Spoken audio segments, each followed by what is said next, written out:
Messi báo tin kèm vui trước trận tứ kết Copa America. Siêu sao Messi nguy cơ không xuất phát ngay từ đầu trong trận đấu với Ecuador tại tứ kết Copa America 2024. Với dàn sao chất lượng, Argentina đang cho thấy sức mạnh vượt trội ở bảng A Copa America với thành tích toàn thắng sau 3 lượt trận, qua đó hiên ngang tiến vào vòng tứ kết. Do vậy, các phán của Argentina vẫn tỏ ra khá lo lắng cho đội nhà ở vòng tứ kết.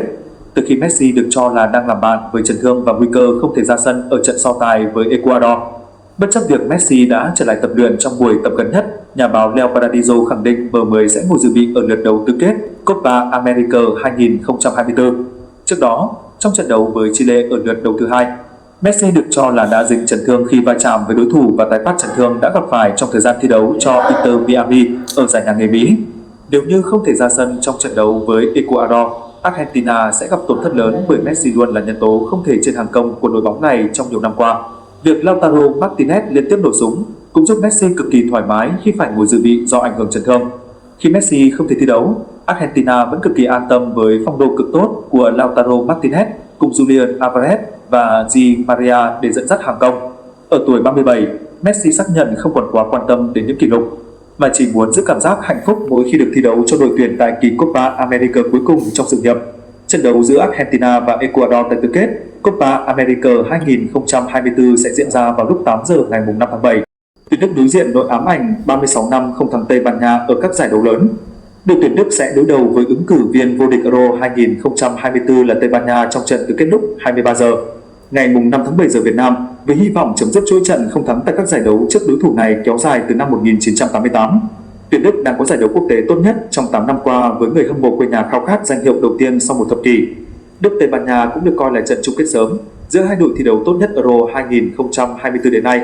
Tuyển Tây Ban Nha dễ dàng vượt qua bảng B tử thần với hai tiền vệ cánh Lamine Yamal, cầu thủ trẻ nhất từng tham gia Euro ở tuổi 16, và Nico Williams nhanh chóng thiết lập một mối quan hệ đối tác tuyệt vời, khiến các hàng phòng ngự đối phương khổ sở vì tốc độ và lối chơi sáng tạo của họ. Với Fabian Ruiz và Rodri làm nhạc trưởng tuyến giữa, lối chơi kiểm soát bóng có mục đích của đội tuyển Tây Ban Nha luôn hướng lên phía trước thay vì chỉ chuyền ngang qua lại. Đánh bại Georgia 4-1 ở vòng 1/8 ở Euro 2024 là trận thắng thứ tư liên tiếp của đội tuyển Tây Ban Nha trong hành trình tìm kiếm danh hiệu vô địch châu Âu thứ tư và là kỷ lục giải đấu này. Hiện cũng có 3 chức vô địch Euro 2024 như Tây Ban Nha. Đội chủ nhà Đức phải chiến đấu hết mình mới giành được ngôi đầu bảng A nhờ bàn gỡ hòa 1-1 phút bù giờ trước Thụy Sĩ, sau đó thắng Đan Mạch 2-0 ở vòng 1/8. Cách thầy trò huấn luyện viên Julian Nagelsmann tổ chức phòng ngự để đối phó với lối chơi tấn công. Biến hóa của tuyển Tây Ban Nha có thể quyết định kết quả trận tứ kết Euro 2024. Nagelsmann phải đưa ra quyết định khó khăn cho vị trí hậu vệ trái, với hai cầu thủ có khả năng tấn công là David Raum và Maximilian Mittelstadt đã giữ vai trò này những trận gần đây. Nếu muốn đội chủ nhà chơi thiên về phòng ngự hơn, chiến lược gia 36 tuổi có thể chọn Benjamin Henrique để đối đầu Lamine Yamal, vừa kiến tạo cho Fabian Ruiz ghi bàn nâng tỷ số lên 2-1 ở trận gặp Georgia. Ở cánh đối diện, Joshua Kimmich phải cố gắng ngăn chặn Nico Williams ghi bàn nâng tỷ số lên 3-1 trước Georgia. Chúng tôi không nên có cụm phòng thủ trước Tây Ban Nha. Với tư cách là một tập thể, chúng tôi có thể theo kịp họ. Chúng tôi cũng có những phẩm chất đặc biệt. Tôi nghĩ người Tây Ban Nha tôn trọng chúng tôi hơn những gì họ thừa nhận trước công chúng, đội trưởng tuyển Đức Ike Gundogan tự tin phát biểu. Tuyển Đức cũng đang đối mặt với chuỗi 36 năm không đánh bại Tây Ban Nha tại các giải đấu lớn. Với chiến thắng gần nhất của họ là ở vòng chung kết Euro 1988. Đức thua Tây Ban Nha cùng với tỷ số 0-1 trong trận bán kết World Cup 2010 lẫn chung kết Euro 2008 và đại bại 0-6 ở Nations League năm 2020. Tôi không muốn mạo phạm ai, nhưng chúng tôi có đội hình tốt nhất tại giải đấu này. Chúng tôi sẽ chiến đấu cho điều đó và biết trước mặt là gì, đó là Đức. Đó là cố xe tăng Đức nổi tiếng. Sẽ là một trận đấu rất cân tài cân sức, nhưng chúng tôi rất tự tin vào lối chơi của mình, huấn luyện viên tuyển Ban Nha Luis de la Fuente cho hay. Mới đây, Zenaiman, cựu thủ môn tuyển Đức, cho rằng đội tuyển Tây Ban Nha được đánh giá cao nhưng chỉ là tập thể nhỏ bé về thể hình và non nớt kinh nghiệm thi đấu. Zenaiman bình luận trên tờ Quen, Tây Ban Nha được đánh giá cao. Họ đã chứng minh điều đó. Tuy nhiên, nhiều lần trong một giải đấu, một đội bóng đang thăng hoa bỗng dưng sẽ bị loại. Điều này từng nhiều lần xảy ra với Tây Ban Nha trong quá khứ. Nếu xét về mặt kỹ thuật, tôi cho rằng Tây Ban Nha nhỉnh hơn so với Đức. Thế nhưng, đội bóng này quá nhỏ bé về thể hình và thiếu kinh nghiệm chinh chiến ở các đấu trường lớn. Về cơ bản, họ chỉ là đội bóng trẻ. Tây Ban Nha có hai cầu thủ chạy cánh Lamine Yamal và Nico Williams còn rất trẻ và có ít kinh nghiệm thi đấu quốc tế. Bình luận của Zenaiman khiến nhiều cổ động viên Tây Ban Nha bức xúc và cho rằng cựu thủ môn Arsenal quá coi thường đối thủ. Tiền đạo Mikel Oyarzabal, thành viên của đội tuyển Tây Ban Nha, phản pháo Jens Lehmann, đó là một ý kiến như bất kỳ ý kiến nào khác. Ai cũng có quyền đưa ra quan điểm của mình, nó chẳng ảnh hưởng gì tới chúng tôi cả. Tây Ban Nha vẫn là đội bóng lớn. Chúng tôi không bao giờ buông ra lời lẽ coi thường người khác. Một phóng viên Tây Ban Nha còn gợi ý cho thầy trò huấn luyện viên Zela Fien đánh lời phát biểu của Jens Lehmann ở phòng thay đồ để toàn đội có thêm động lực chiến đấu. Lịch sử đối đấu và đội hình hai đội tuyển Đức đã vào tứ kết lần thứ 4 trong 5 vòng chung kết Euro gần nhất, đang dẫn đầu tại Euro 2024 về số bàn thắng ghi được 10 và cũng chỉ mới lọt lưới 2 lần. Samu Musiala là cầu thủ ghi nhiều bàn nhất cho đội chủ nhà ở Euro 2024 đến nay với 3 bàn, vươn lên dẫn đầu danh sách vua phá lưới. Tiền vệ 21 tuổi thuộc biên chế Bayern Munich trở thành cầu thủ trẻ thứ hai có 3 bàn thắng tại vòng chung kết Euro sau Wayne Rooney, Anh. Đã có những tranh cãi liên quan đến việc Havertz hay Fulkrug sẽ đá chính ở vị trí tiền đạo cắm, nhưng Julian Nagelsmann vẫn ưu tiên cầu thủ Arsenal hơn.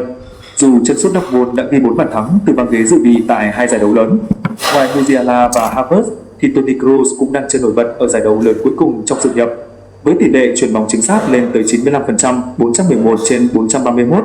Đây là tỷ lệ cao nhất của một cầu thủ thực hiện hơn 300 đường chuyền tại vòng chung kết Euro kể từ năm 1980. Đây sẽ là lần thứ 4 tuyển Đức gặp Tây Ban Nha tại các vòng chung kết Euro. Trong đó, Tây Ban Nha thắng 2 lần năm 1984 và 2008, còn Đức thắng 1 lần năm 1988. Lần họ gặp nhau gần nhất là trận chung kết năm 2008 khi tuyển Tây Ban Nha thắng 1 không nhờ pha lập công của tiền đạo Fernando Torres. Trận sắp tới là lần đầu tiên Tây Ban Nha và Đức gặp nhau kể từ World Cup 2022 khi hai đội hòa nhau 1-1 ở vòng bảng. Tuyển Tây Ban Nha bất bại trong 4 trận gần nhất trước Đức, không tính giao hữu, trong đó có 2 chiến thắng và 2 trận hòa. Tuy nhiên, tuyển Đức lại bất bại trong 8 trận gần nhất gặp La Roja trên sân nhà, thắng 5, hòa 3. Chưa có đội chủ nhà nào bị loại khỏi vòng tứ kết của vòng chung kết Euro. 4 đội chủ nhà vào tứ kết trước đó đều đi tiếp. Anh thắng trong loạt sút luân lưu trước Tây Ban Nha năm 1996. Hà Lan đánh bại Nam Tư 6-1 năm 2000, Bồ Đào Nha vượt qua Anh trên chấm luân lưu năm 2004 và Pháp thắng Iceland năm 2016. Một thống kê khác cũng ủng hộ tuyển Đức, họ vào bán kết trong 3 giải đấu lớn gần nhất là đội chủ nhà. Đây sẽ là trận tứ kết thứ 19 của tuyển Đức tại cả vòng chung kết World Cup 14 lẫn Euro 5, nhiều nhất trong số các đội tuyển châu Âu ở hai giải đấu này. Diners Cup đã đi tiếp ở 15 trong số 18 lần trước đó, 83%, gồm cả 4 lần tại vòng chung kết Euro 1996, 2008, 2012, 2016. Tuyển Đức đã ghi được 10 bàn thắng trong 4 trận tại Euro 2024, thành tích cao nhất của họ trong một vòng chung kết Euro. Bên kia chiến tuyến, tuyển Tây Ban Nha gây ấn tượng hơn cả Đức tại Euro 2024 với 4 chiến thắng liên tiếp, ghi 9 bàn và chỉ mới lọt lưới 1 lần, ít nhất giải đấu cùng với tuyển Pháp.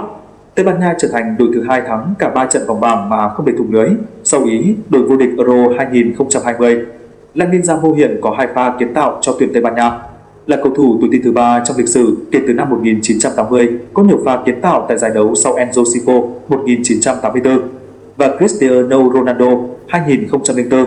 Fabian Ruiz đang đạt phong độ cao, tham gia vào 5 bàn thắng trong 4 trận đấu gần nhất trên mọi đấu trường, 3 bàn thắng, 2 pha kiến tạo. Tiền vệ trung tâm của PSG đã ghi bàn và kiến tạo ở 2 trong số 3 trận đấu tại Euro 2024. Chưa có cầu thủ nào từng làm được như vậy trong 3 trận đấu khác nhau tại một vòng chung kết Euro. Về mặt lực lượng, huấn luyện viên Nagelsmann đã thực hiện 3 sự thay đổi ở trận thắng Đan Mạch 2-0 so với đội hình hòa Thụy Sĩ 1-1.